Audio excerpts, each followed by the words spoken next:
मी आहे नंदा नाईक. फॅशन नीट मध्ये तुमचं सर्वांचं मनापासून स्वागत आहे. चला तर आज मी योगवाला प्रिन्स कट ब्लाउजचं ड्राफ्टिंग आणि कटिंग दाखवणार आहे. ते पण खूप सोप्या सिंपल पद्धतीने दाखवणार आहे. चला तर आता सुरू करूया आपण योगवाला प्रिन्स कट ब्लाउजचं ड्राफ्टिंग. चला तर आपण योगवाला प्रिन्स कटचं ब्लाउज ड्राफ्टिंग आता आपण बघणार आहोत. तर आधी आपल्याला जे शोल्डर साठी आपण मार्जिन सोडतो त्याच्यासाठी अर्धा इंच सोडायचं आहे. त्याच्यानंतर खालती पाव इंच जे हुक आणि आय साठी आहे. तर आपलं शोल्डर किती आहे? शोल्डर आपलं तयार 14 आहे. तर त्याच्यामधून हाफ 7 करायचा आहे, त्याच्यामधून अडीच आपल्याला मायनस करायचं आहे. तर ते मायनस केल्यानंतर किती होतं? 4.5. त्याच्यामध्ये प्लस आपल्याला अर्धा इंच घ्यायचा आहे. तर आपलं शोल्डर 5 झालं. आर्मोल आपला आहे 5.5. चेस्ट किती आहे? 36 आहे. 36 चा फोर्थ पार्ट किती होतोय? 9 इंच. तर ह्याच्यामध्ये आपल्याला मार्जिन द्यायचं आहे. मार्जिन तुम्ही 1.5 देऊ शकता, 2 देऊ शकता, हे तुमच्यावर असेल.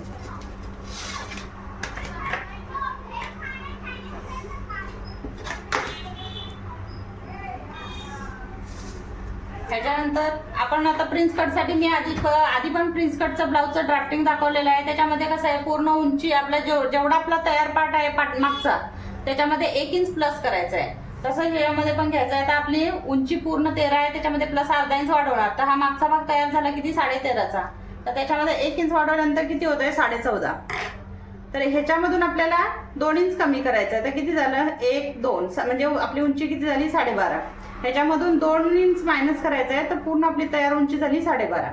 तर ही आपली समोरच्या भागाला 12.5 ही तयार उंची असणार. आता हा आपला टोटल किती आहे? 10.5 आहे. तर आपल्या कमरेसाठी आपण 10 घेणार. म्हणजे छातीचा जेवढा पूर्ण पार्ट तयार आहे तेवढा त्याच्यामध्ये अर्धा इंच आपण मायनस करणार.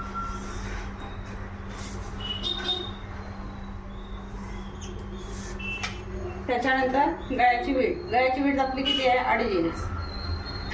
आणि फ्रंट गळा किती आहे आपला? 6.5.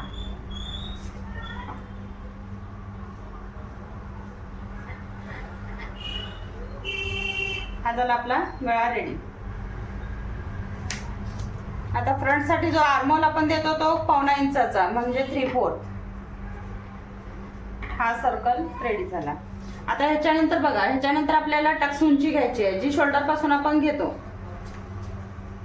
शोल्डर पासून आपण टक्स उंची किती घेणार आहोत? 9.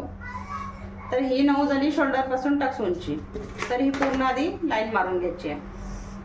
ही लाईन झाली आणि त्याच्यानंतर ही लाईन झाली. आता आपल्याला इथून आपला जो सेंटर पासून चेस्टचा जो पार्ट आहे त्याच्यामधला गॅप जो असतो तो कमीत कमी 4 इंचाचा ठेवायचा आहे.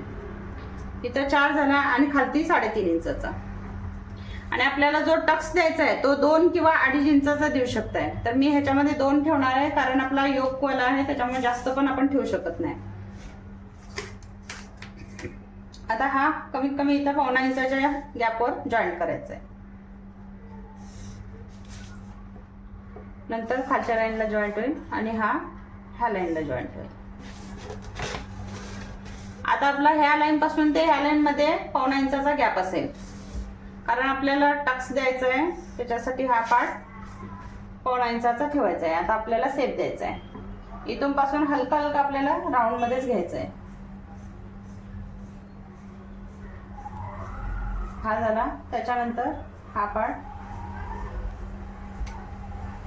जसा आपण प्रिन्सचा आकार देतो सेम तसंच द्यायचा आहे. आता बघा ही उंची आपली ह्याच्या खालती योगपट्टी म्हणजे योगपट्टी येणार आहे. बेल्ट म्हटलं तरी चालेल आपण. त्याच्यानंतर आपला हा जो पप आहे तो वरती उठण्यासाठी कमीत कमी खालती आपण 1.25 इंच ते 1 इंचाचा हे खालती घेणार आहे.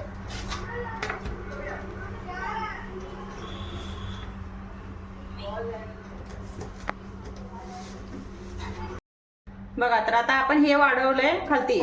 आता इथून आपली कमर आधी मोजायची आहे. कमर किती आहे आपली? 7 आहे.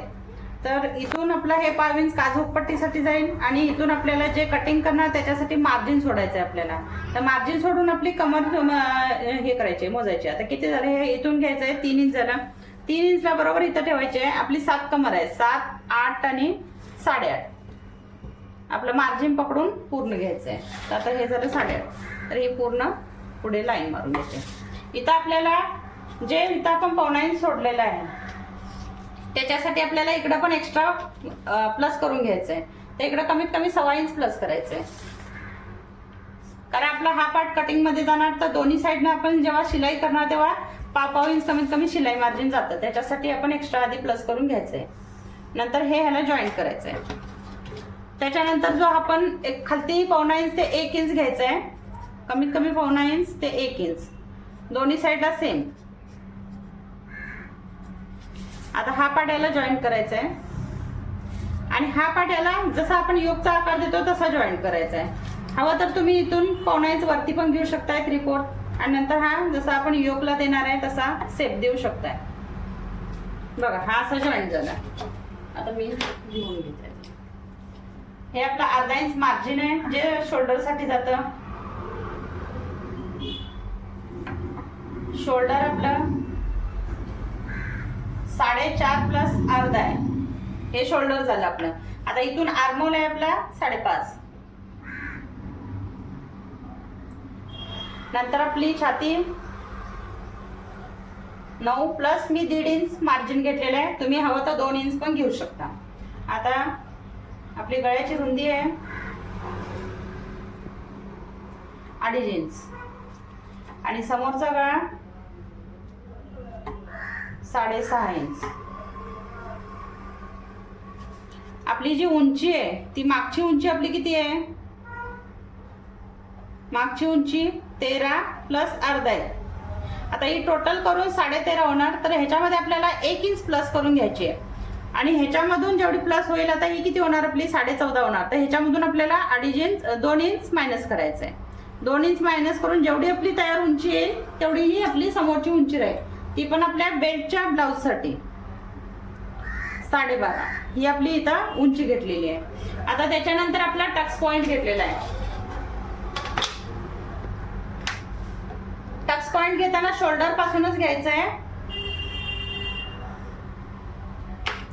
हा आपला शोल्डर पासून टक्स पॉइंट झाला.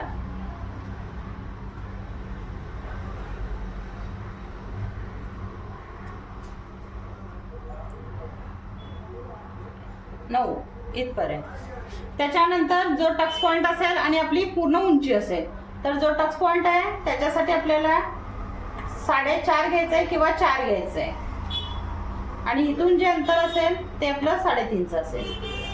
हे 2 पॉइंट झाले. त्याच्यानंतर आपल्याला इथं कमीत कमी सेंटरला पण जॉईंट केलं तरी चालेल किंवा इथून 1.25 इंच घेतला तरी चालेल. त्याच्यानंतर हा पार्ट आणि हा पार्ट जॉईंट करायचा आहे. 1, 2, 3 पॉईंट असतील आपले, तिन्ही पॉईंट आपण सर्कलमध्ये थोडंसं जॉईंट करायचं आहे. त्याच्यानंतर इथून 1.25 इंचाचा गॅप सोडायचा आहे आपल्याला आणि आपला जो टक्स असेल तो 2 ते 2.5 इंचाचा घ्यायचा आहे. नंतर हा वाला पॉईंट इथं जॉईंट करायचा आहे आणि नंतर हा आपल्याला सेप द्यायचा आहे. जेव्हा आपण सेप देईन त्याच्या खालती आपल्याला कमीत कमी 1 ते 1.25 इंच घ्यायचा आहे, कारण जेव्हा आपण हा टक्स मारेल तेव्हा हा पार्ट आपल्याला थोडासा म्हणजे छातीच्या मानाने उठलेला पाहिजे. त्याच्यानंतर आपला इथं 2 इंच ते 2.5 इंच मायनस होणार, कारण हा आपला टक्स हे करणार. त्याच्यानंतर आपण जे काचपट्टी उपपट्टी सोडणार, त्याच्यानंतर हे मार्जिन सोडणार. हे सोडून जे टोटल होईल ते आपल्या कमरेचा 4था भाग प्लस जे तुम्ही मार्जिन घ्याल ते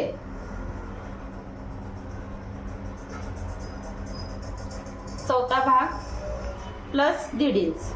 तुम्ही 1.5 इंच 2 इंच तुमच्या ह्यानं मार्जिन घ्यायचंय, तेवढं तुम्ही मार्जिन घ्यायचंय, म्हणजे आपली कमर प्लस आपलं मार्जिन व्हायला पाहिजे. आता हे आपलं फक्त मार्जिन आहे.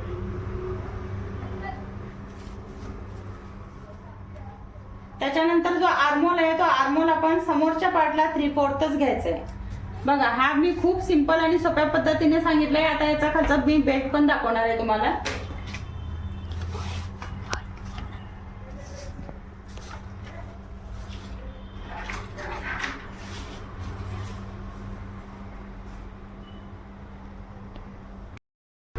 बघा तर आता मी हे प्रिन्स कटचं ड्राफ्टिंग तुम्हाला पूर्णपणे सोप्या पद्धतीने सांगितलंय. आता त्याच्या खालती जो बेल्ट आहे तो कसा बनवायचा ते मी दाखवणार आहे.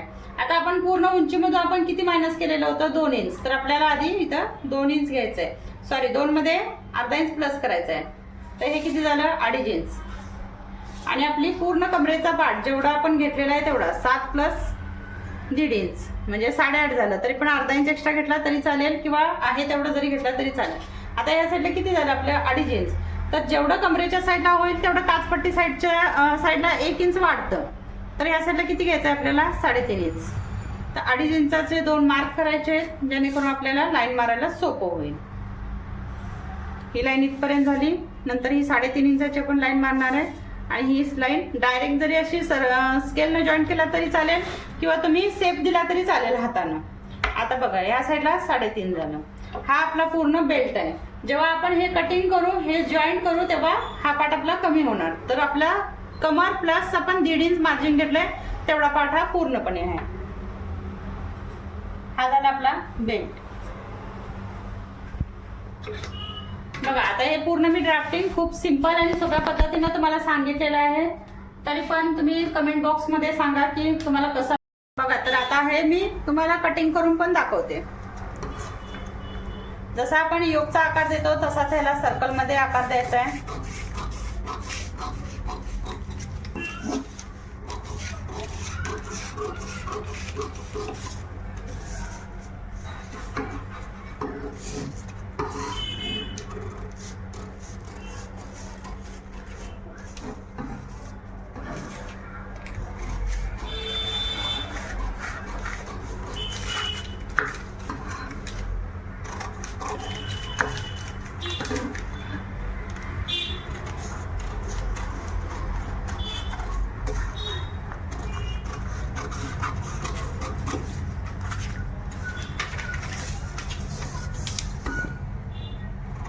ह्याला पण सर्कल मध्ये आकार द्यायचा आहे. हा झाला एक पार्ट आणि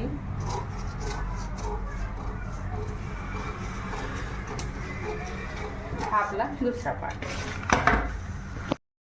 बघा तर हा बेल्टवाला प्रिन्स कट ब्लाउजचं ड्राफ्टिंग आणि कटिंग मी खूप सिंपल आणि सोप्या पद्धतीने तुम्हाला सांगण्याचा प्रयत्न केलेला आहे. तरी पण हा तुम्हाला व्हिडिओ कसा वाटतो ते कमेंट बॉक्समध्ये मला नक्की सांगा. आणि जर हा व्हिडिओ तुम्हाला आवडला तर प्लीज लाईक आणि सबस्क्राईब करायला विसरू नका. थोडासा आवाजामध्ये प्रॉब्लेम होतोय कारण मी जिथं शूट करते तिथं समोरच रोड असल्यामुळे थोडासा प्रॉब्लेम होतो. तरी पण तुम्हाला समजेल अशा पद्धतीने मी सांगण्याचा प्रयत्न केलेला आहे. तरी तुम्ही कमेंट बॉक्समध्ये मला नक्की सांगा हा व्हिडिओ कसा झाला. ओके, धन्यवाद.